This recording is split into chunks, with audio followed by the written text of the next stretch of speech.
Kini sumpay sa feature nga gisugdan gahapon, no, ang first part, ang second part karon, no, sukad niadtong Inyero, Attorney Georgia, no, hangtod Pebrero, 1 month. Okay. Ning tuiga mikabat og 28 ka rape ug attempted rape ang na-record sa kapulisan. Samtang mikabat usab og 26 ang natala nga acts of lasciviousness. Sa total nga 54 cases, Glenn, usa ka krimen batok sa sexuality ang nahitabo matag adlaw sud sa duha ka buwan ning tuiga dinhi lang sa Dakbayan sa Sugbo. Sa ikaduhang bahin sa special report, gitugkad ni King Perez kung unsay hinungdan nga mabuwak sa mga sexual offenders ang mga sex crimes. Lakip na sa kasinatian nga nagtukmod niadtong nalambigit sa group sex. Aniya ang part 2 sa special report. Group sex is just not for fun. It's just like a medicine na or supplement na kailangan i-take for ma-relieve sa mga stress and problems. Matag semana, gibana-bana ni Cactus nga twice a week ang iyang pag-group sex. Si Tulip nga bisan na dunay 1-year-old nga anak, mahimo pa kini thrice a week. Gipasabot nila nga wa sila'y sakit ug malingaw lang sila nga daghan ang ilang kauban. Si Cactus nga 14 ka tuig na nga naki-group sex, feeling niya nga powerful siya sa matag pakighilawa sa lain-laing lalaki. Well, I should be the ruler. I should the one who set the rules. I should be one. Ako'y mag-dictate. Tinahan ko yun namin. So, ikaw ang leader? Probably. Sa pulis ni siya. Sa gihimong dissertation ni clinical psychologist Dr. Ana Waminalwatin kabahin sa group sex, ma-fulfill sa mga participants ang need of freedom, fun ug power, ug dili ang gugma ug belongingness. Power o pagkontrol o pagdominate sa usa ka sitwasyon, mausay hinungdan kung ngano mahitabo ang mga sex crimes o pagpugos sa usa ka tawo nga mohimo og sexual acts. Sunod-sunod nga mga kontrobersyal nga sex-related crimes ang nabalita diri sa Sugbo. Adunay gidukdok og martilyo nga gayman sa ilang gipick up nga lalaki. Usa ka inahan ang mismo milawg siyang kaugalingong menor de edad nga babaeng anak ngadto sa usa ka langyaw nga iyang kalibin sa Bugo. 11 ka mga babae din duha mga menor de edad nga gibugaw ni Leanne na rescue sa kapulisan. Usa ka Nigerian national nga gihungit ang iyang kinatawo ngadto sa police officer sud sa usa ka CR sa mall. Usa ka bayot nga magtutudlo sa Dakbayan sa Talisay nga gisaligan sa pagtudlo sa estudyante.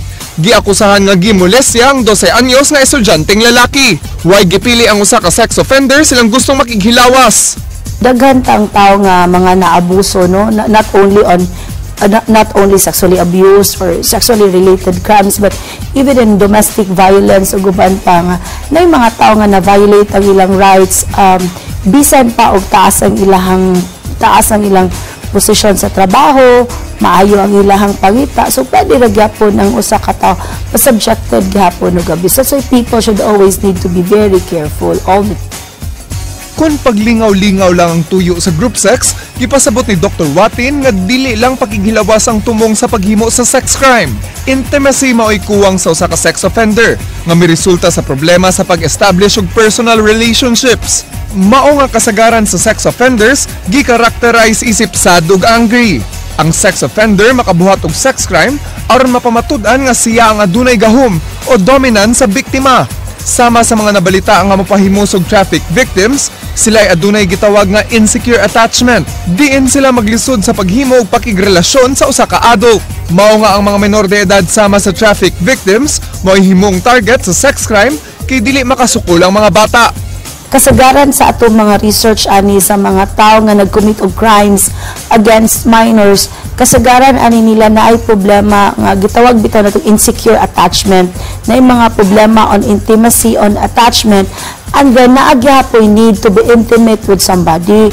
Na kung mag-intimate sila with somebody, especially sa adult, niya awkward sila, tanaw nila di kay sila adequate, pwede nga adto nila ihatag ilang attention dito sa bata. Kung dili mo respond, kay clearly it lacks intimacy. It's the case of kanang sex with a commercial sex worker, kanang in the case of kanang sex without commitment nga practice, no, ang mugawas ana if ang intimacy level dili ma-meet by the sexual experience, physical side of it, then may trigger siya og reaction, no? Sometimes even violent reactions. No? Apan ang kalahian sa sex crime tali sa group sex, aduna kini consent. Mas grabe pa sa 50 Shades of maabot ang 100. Grabe mi. Pero dili mi maabot sa punto na pati na lang kita mamukauban. Adunay similarity ang profile sa mga mabuhat og talagsaong sexual acts. Sakit na niini ang pagiging group sex ug sex crimes ug matud pa sa hinabing eksperto na ang ilang kasinatian sa pagpangabuso labaw pa ni adtong bata pa maoy hinungdan kung ngano lahi ang ilang pagpadayag sa ilang sexualidad. Sud sa duha ka buwan karong tuiga, 16 ka mga rape cases sa mga minor de edad diri sa Cebu City. Samtang 7 ka mga rape cases sa mga kababainhan ang natala sukad Enero. Wa pay labot ini ang mga unaccounted victims nga wa misumbong sa kalapasan. Ato ang tan-aw ng statistics para nako, alarming siya on my part considering most cases are incest rape. Yeah. Sa ikatulong bahin ni ining special report, atong masayra ng unang sexual nga kasinatian nila ni Tulip ug Cactus nga nakahatag og dakong impact sa ilang sexual practices. Gilaptan ka sa akin, babayaw na gilat nagkatry daw sulti-sulto. King Perez, News 5. Glenn, I said yesterday I was gonna comment at the end, but I have to say something because with all honesty, I will not be here for Thursday and Friday, okay? This is my own opinion. I am not here to judge your sexual preference and I respect all forms of love. Pero akong pangutana, Glenn, how far are we willing to go and experiment our sexuality in the name of self-worth, importance? Because apparently some of these are happening because they don't have intimacy, but they still want to feel some form of intimacy. So I cannot really grasp the notion of how's that supposed to be, diba? Kanang murag nagibog ko ba? And the other one that I'd like to pose a question is, it's actually for us media, not only us to media, not only TV, but also books, magazines. Like, a lot of people watch us, and we all know that in so many ways and in all aspects we can influence these people who are watching us. So my thing is, how much are we willing to expose, disclose in the name of freedom of speech, information, knowing na kung, you know what I mean, like 50 Shades of Grey, these movies na, honestly, I watch it because I was so curious, I watch it and Number 1 sa box office. Yes.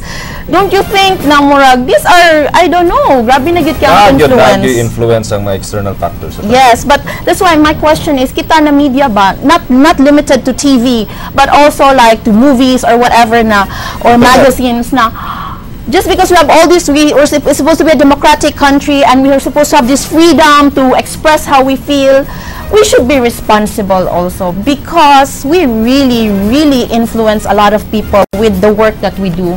So I really hope na makuansad ba.